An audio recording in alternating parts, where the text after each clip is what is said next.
उन्होंने कहा कि पेजर कनेक्टेड डिवाइस होता है और लेकिन ईवीएम नहीं होता, मगर है तो इलेक्ट्रॉनिक डिवाइस ही ना। अब देखिए मेरे हाथ में मोबाइल है, सुनिए दोनों, इसमें एक बैटरी है, इसकी जो बैटरी अगर मैं बैटरी निकाल दूंगा ना तो और बैटरी निकाल दूंगा और उसके बाद वो बैटरी जो है वो किसी वो इलेक्ट्रॉनिक हरियाणा के चुनाव में बैटरी का सवाल आया, मेरे पास सुनिए ना, वो बैटरी किसी चीज से कनेक्टेड नहीं होती है। मान लिया ना, अब आपने जो बैटरी वाली बात कही ना, हरियाणा के अंदर एक जगह पे इसी तरह की बात आई थी कि जब सील किया गया तो बैटरी 100% फुल थी और जब उसको खोला गया तो 100% एग्जैक्टली मैं यही कह रहा हूं। तो आप इसी बात को ले लीजिए। मैंने इसीलिए आपसे पूछा ये कि आपने सुनी थी चुनाव आयोग ने क्या कहा।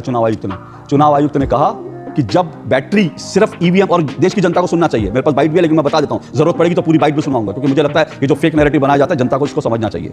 चुनाव आयोग ने कहा सिर्फ ईवीएम मशीनों पर नहीं, बैटरी पर भी जो है जितने लोग चुनाव लड़ते हैं उनके जो प्रतिनिधि होते हैं उनसे दस्तखत कराए जाते हैं जितने। ये बड़ी अच्छी बात कही है। मुझे लगता है इस देश की जनता को देखना चाहिए, समझना चाहिए। कब तक बेवकूफ बनाओगे आप जनता? 130 बार देश की अदालतों में ईवीएम को लेकर, चुनाव आयोग को लेकर विपक्ष 130 बार अदालतों में गया है और सुप्रीम कोर्ट ने कहा था, एक मिनट, सुप्रीम कोर्ट ने कहा था कि एक बार तो कोई सबूत लाओ भाई। सुप्रीम कोर्ट ने कहा हर बार आप आ जाते हो, एक बार तो कोई सबूत लेके आओ, ठोस चीज लेकर आओ जिसके आधार पर हम कुछ कह सकें। हर बार 130 बार, उसके बावजूद अगर आप चुनाव हारने पर, उसके बावजूद अगर आप चुनाव की तारीख का ऐलान होने पर ईवीएम का रोना रोते तो आप देश को बेवकूफ बना रहे हो। हम चुनाव जीते, आप देश को बेवकूफ, तो यही तो बात है जहां हम जीतेंगे, यही तो बात है संजय जी, यही तो बात है जहां हम जीतेंगे।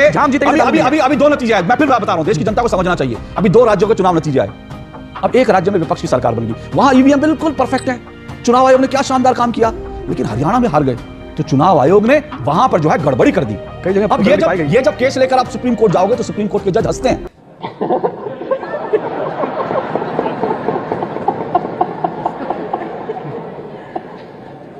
हेलो नमस्कार, जय हिंद सभी को, जय श्री राम। दोस्तों चैनल पे आप सभी का एक बार फिर से स्वागत है। दोस्तों हरियाणा रिजल्ट आने के बाद विपक्ष और इंडी गठबंधन खास करके इतना ज़्यादा बुखला गया है कि अब जो इलेक्शन आने वाले हैं वो उनमें भी परेशान हो गए हैं और उस इलेक्शन से भी डर रहे हैं। यानी कि उन्होंने अभी से रोना शुरू कर दिया है, खास करके महाराष्ट्र के चुनाव को लेकर कि वहाँ भी ईवीएम की हैकिंग या जो भी ये गड़बड़ी बताते हैं यही होगी। और डिबेट में आके इनके प्रवक्ता, इनके चमचा भी यही काम कर रहे हैं कि आने वाले इलेक्शनों में भी हमें ईवीएम से हराया जाएगा। लेकिन आज की डिबेट में हम सबके फेवरेट एंकर अशोक श्रीवास्तव जी ने इन्हें अच्छे से धो डाला है और इनका जो ईवीएम को लेकर हमेशा से रोना है उसको बढ़िया से छोड़ डाला है। दोस्तों डिबेट वीडियो बहुत इंटरेस्टिंग होने वाली है।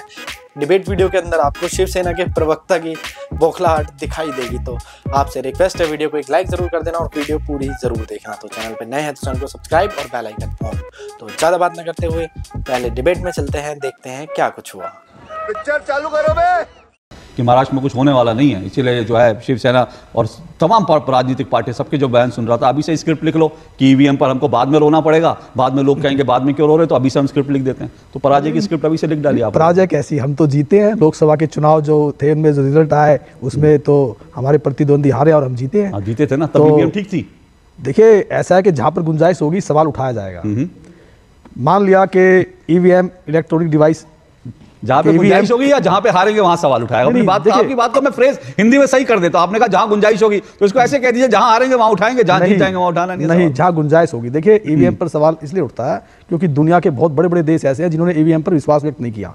अमेरिका, ब्रिटेन, फ्रांस, जर्मनी और ना जाने ऐसे ऐसे कितने देश हैं जो ईवीएम पर विश्वास नहीं करते, बैलेट पेपर पर ही विश्वास करते हैं। आपका अमेरिका पे विश्वास है कि भारत की सुप्रीम कोर्ट पे? छोटा सवाल, क्योंकि मुझे लगता है आप वही पुरानी कहानी कहेंगे, मैं आपको नई कहानी की तरफ ले जा रहा हूं। ये सब चीजें हमने बहुत बार डिबेट करी हैं, इसलिए मैं नई कहानी की। मैं आपसे एक छोटा सवाल पूछता, आपने कहा अमेरिका, जर्मनी सब जगह बंद होगी, आपका विश्वास अमेरिका पर है या आपका विश्वास भारत की सुप्रीम कोर्ट पर है? मुझे दो में से बताइए, फिर मैं आपको बताता हूं मैं सवाल क्यों पूछा। देखिए हमारी सुप्रीम कोर्ट तो सुप्रीम कोर्ट है ही, हम उस पर विश्वास क्यों नहीं व्यक्त करेंगे, है ना? मगर जो चुनावी मुद्दा है वो एक अलग मुद्दा है। नहीं तो आपको सर संजय जी, ये चुनावी मुद्दा भी सुप्रीम कोर्ट में जा चुका, इसलिए मैंने जिक्र किया।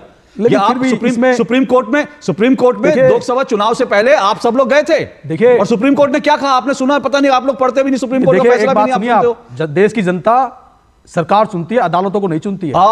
इसलिए अदालत नहीं मानेंगे ना? नहीं, देखिए ये चुनाव देश की जनता का है जो अपनी सरकार को चुनेगी। बहुत अच्छी बात है। अगर हम विपक्ष में हैं और हमारी आशंका है, तो देश की हमारी आशंका है, वो गलत चीज है। तो देश की अदालत, सुप्रीम कोर्ट एक गलत चीज है। सुनिए ना, एक प्रस्ताव लाइए, अब तो आप लोग विपक्ष में भी मजबूत है, एक प्रस्ताव लाइए, जजों का फैसला भी जनता, जज चुनवाइए, वोट करने का ये भी एक आप लीजिए कि सुप्रीम कोर्ट के जज जो है जनता चुनेगी, क्योंकि चुनाव से सब कुछ होता है। तो सुप्रीम कोर्ट पे आप अलग प्रक्रिया है। संजय गुप्ता जी, आप जो कह रहे हैं, आप जो कह रहे हैं वो बहुत खतरनाक स्तंभ है, संजय गुप्ता जी, न्यायपालिका, कार्यपालिका, विधायिका खतरनाक है, मीडिया है। आप जो कह रहे हैं बहुत खतरनाक है। आप कह रहे हैं कि चुनाव जनता होगी और उसके बाद सुप्रीम कोर्ट का कोई मतलब नहीं होता है, सरकार का होता है, किसी और का नहीं होता, ना मीडिया का होता है, सुप्रीम कोर्ट से कोई मतलब नहीं का होता है, इस देश में चुनाव आयोग, सुप्रीम कोर्ट सब ठप हो गए, विपक्षी दल सब ठप हो गए। विपक्षी दल अगर हमको ऐसा लगता है कि ईवीएम के अंदर गड़बड़ हो सकती है, कब तक लगेगा? ठीक है, जम्मू कश्मीर में नहीं लगा। देखिए सुनिए ना संजय गुप्ता जी, किसी एक पर्टिकुलर एक्शन की बात नहीं कर रहे। संजय जी, मुझे पता क्यों लगता है, रुकिए मैं एक मिनट में आगे बढ़ रहा हूं, रुकिए। मुझे पता क्यों लगता है, मुझे लगता है इस देश की जनता को देखना चाहिए, समझना चाहिए। कब तक बेवकूफ बनाओगे आप जनता को? हम कोई बेवकूफ नहीं बनाते सर, अगर हम सवाल उठाए तो बेवकूफ बनाना मैं अपने दर्शकों से बात कर रहा हूं, क्योंकि मैं तो आपने जो बात कही और मैं जो बात कर रहा हूं दोनों सबके सामने, इसलिए मैं जनता अपने दर्शकों से बात कर रहा हूं। ये देश की जनता को समझना है कि कब तक जो है कोई बेवकूफ बना सकते हैं। मतलब मुझे लगता है कि ये जो है उठाना बेवकूफ सर, मुझे एक बार कहने दीजिए ना। सुप्रीम कोर्ट में मैं पहले बता चुका हूं, दोबारा बता रहा हूं, सबकी जानकारी के लिए बता रहा हूं, 130 बार देश की अदालतों में ईवीएम को लेकर, चुनाव आयोग को लेकर विपक्ष 130 बार अदालतों में गया है। और सुप्रीम कोर्ट ने कहा था, एक मिनट, सुप्रीम कोर्ट ने कहा था कि एक बार तो कोई सबूत लाओ भाई। सुप्रीम कोर्ट ने कहा हर बार आप आ जाते हो, एक बार तो कोई सबूत लेके आओ, ठोस चीज लेकर आओ जिसके आधार पर हम कुछ कह सकें। हर बार 130 बार, उसके बावजूद अगर आप चुनाव हारने पर, उसके बावजूद अगर आप चुनाव की तारीख का ऐलान होने पर ईवीएम का रोना रोते हो, तो आप देश को बेवकूफ बना रहे हो। हम चुनाव जीते हैं, आप देश को बेवकूफ, तो यही तो बात है कि जहां हम जीतेंगे, यही तो बात है संजय जी, तब भी हमने कहा यही तो बात है, जहां हम जीतेंगे। अभी दो नतीजे आए, मैं फिर बता रहा हूं, देश की जनता को समझना चाहिए। अभी 2 राज्यों के चुनाव नतीजे आए, अब एक राज्य में विपक्ष की सरकार बन गई, वहां ईवीएम बिल्कुल परफेक्ट है, चुनाव आयोग ने क्या शानदार काम किया।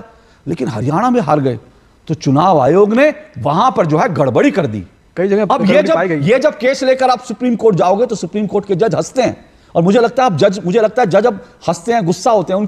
उनकी अगर आप अब तो लाइव होने लगा ना। मैं देश की जनता को कहता हूं, अब कभी अगर विपक्ष लेके जाए ना तो सुप्रीम कोर्ट के जजों की आप उनके रिएक्शन देखा करिए। मुझे लगता है उनको विपक्ष पर तरस भी आता होगा कि कैसा विपक्ष देश का है, जो हर बार रोने पर, जैसे गली मोहल्लों में क्रिकेट मैच होता है ना, और जैसी हार जाता है बच्चा, बच्चा जब हार जाता है, आउट हो जाता है, तो अपना बैट लेकर पहले भागता पापा के पास, पापा उसने मुझे आउट कर दिया। बैटरी है इसकी, जो बैटरी, अगर मैं बैटरी निकाल दूंगा ना तो, और बैटरी निकाल दूंगा, और उसके बाद वो बैटरी जो है वो इलेक्ट्रॉनिक, हरियाणा के चुनाव में मेरी बात सुनिए ना, वो बैटरी किसी चीज से कनेक्टेड नहीं होती है। मान लिया ना, अब आपने जो बैटरी वाली बात कही ना, हरियाणा के अंदर एक जगह पे इसी तरह की बात आई थी कि जब सील किया गया तो बैटरी 100% फुल थी, और जब उसको खोला गया तो 100%। एग्जैक्टली मैं यही कह रहा हूं, तो आप इसी बात को ले लीजिए। मैंने इसीलिए आपसे पूछा ये कि आपने सुनी थी। चुनाव आयोग ने क्या कहा? चुनाव आयुक्त ने कहा कि जब बैटरी सिर्फ ईवीएम, और देश की जनता को सुनना चाहिए, मेरे पास बाइट भी है लेकिन मैं बता देता हूं, जरूरत पड़ेगी तो पूरी बाइट भी सुनाऊंगा, क्योंकि मुझे लगता है कि जो फेक नैरेटिव बनाया जाता है जनता को इसको समझना चाहिए। चुनाव आयोग ने कहा सिर्फ ईवीएम मशीनों पर नहीं, बैटरी पर भी जो है जितने लोग चुनाव लड़ते हैं उनके जो प्रतिनिधि होते हैं उनसे दस्तखत कराए जाते हैं, जितने लोग लड़ते हैं।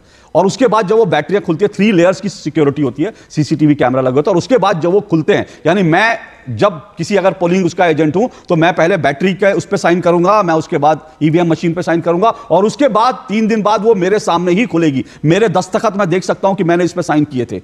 वो दस्तखत भी होते हैं, फिर वो दस्तखत भी होते हैं, फर्क कैसे आ गया? वो दस्तखत भी होते हैं, वो दस्तखत भी होते हैं। लेकिन तो हरियाणा में जो फर्क आया, वो फर्क कैसे आ गया? हरियाणा में जो फर्क आया, उन्होंने कहा आप जांच करवा लो, और उन्होंने क्या कहा चुनाव आयोग ने? चुनाव आयोग ने कहा कि एक सवाल का जो उठाए गए हैं सबको हम निजी तौर पर जवाब देंगे, और सबके जवाब जो है वेबसाइट पर भी दिए जाएंगे। लेकिन मैं क्या कह रहा हूं, मैं ये कह रहा हूं, आप लोग अभी बैटरी का आ गया, कल को किसी और चीज का आएगा, मतलब रोतड़ू विपक्ष है इस देश का। मुझे कहना नहीं चाहिए, लेकिन जिस तरह के संजय गुप्ता जी जिस तरह की आप बात कर रहे हो ना, मतलब मुझे लगता है रोतड़ू विपक्ष हो गया। हर बार आपको जिस सरकार को रोकना है, आप सरकार के सिपाही की तरह बात कर रहे हो, आपको रोना है, कभी बैटरी को लेकर, कभी इसको लेकर, कभी सिपाही की तरह बात कर रहे हैं। देश की सुप्रीम कोर्ट प्रवक्ता, सुनिए ना, मैं आपको सुझाव देता हूं, सुनिए मैं आपको एक सुझाव देता हूं, मैं आपको एक सुझाव देता हूं, एक सुझाव और देता हूं। मैं बार-बार कहता हूं इस सुझाव को, और एक सुझाव मैं बहुत अच्छा दे रहा हूं, निखिल जैनी आप भी सुनिएगा।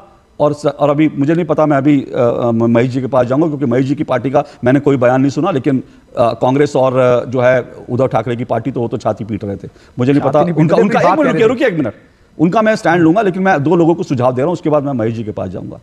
आप लोगों के पास बहुत बड़े बड़े वकील हैं, बहुत बड़े बड़े वकील हैं, रात को 12 बजे आतंकवादियों के लिए कोर्ट का दरवाजा खुलवाते हैं। एक मिनट रुकिए, मेरी बात पूरी, मैं आपको सुझाव दे रहा हूं, मैं आप लोगों को सुझाव दे रहा हूं। संजय गुप्ता रुकिए एक मिनट, सुझाव दे रहा हूं, मैं सुझाव दे रहा हूं, सुनिए, अच्छा सुझाव दे रहा हूं आपको। लेकिन आप हमें आतंकवादी से कंपेयर मत कीजिए। मैंने आतंकवादी से कंपेयर नहीं किया, मैंने कहा आतंकवादियों के लिए अदालत का इतने, मैं आपके वकीलों की काबिलियत बता रहा हूं, मैं आपके वकीलों की काबिलियत बता रहा हूं। अरे मैं आपके वकीलों रुकिए एक मिनट, मैं आपके संजय गुप्ता रुकिए एक मिनट, मैं आपके वकीलों की काबिलियत बता रहा हूं, काबिलियत सुनिए, उसके बाद मैं आपको सुझाव दे रहा हूं और बड़ा सीरियसली बहुत जेन्युइन सुझाव दे रहा हूं। आपके पास इतने अच्छे वकील है, मैं कह रहा हूं कि इस देश में 12 बजे आतंकवादी के लिए अगर कोर्ट, अरे सुनिए मेरी बात प्लीज, संजय सुनिए ना, हुआ नहीं क्या, हुआ नहीं क्या, हुआ नहीं क्या, हुआ नहीं क्या, हुआ नहीं क्या, क्या हुआ नहीं, क्या हुआ? 12 बजे आतंकवादी के लिए दरवाजे नहीं खुले। उसका कंपैरिजन क्या हमसे मैंने क्या, मैंने कंपैरिजन किया, मैंने तो आपको कहा ही नहीं कि आप आतंकवादी का समर्थन, आतंकवादी बताइए, आपको समझ कम आ दिया। मैंने सिंपल से क्या कहा सर, आप कोई और अच्छा एग्जांपल दीजिए। मैं एक बार उदाहरण दे रहा हूं, रुकिए, तो दूसरा उदाहरण रुकिए, मैं दूसरा उदाहरण भी दे रहा हूं, पहला उदाहरण तो पूरा हो जाए ना मेरी। मैं आप लोगों के वकीलों की काबिलियत बता रहा हूं, रुकिए। आप लोगों के पास ऐसे वकील हैं जो रात को 12 बजे आतंकवादियों के लिए सुप्रीम कोर्ट का दरवाजा खोल देते हैं। ऐसे वकील हैं और ऐसे वकील हैं, और विपक्ष के पास ऐसे वकील हैं, धुरंधर वकील, जो इस देश की देश की अदालतों में जज बनवाते हैं। तो मेरा एक सुझाव है, इतने बड़े बड़े वकील हैं, 130 बार गए हैं, एक बार फिर जाइए, 131वीं बार जाइए, 132, 150 बार जाइए, 251वीं बार जाइए।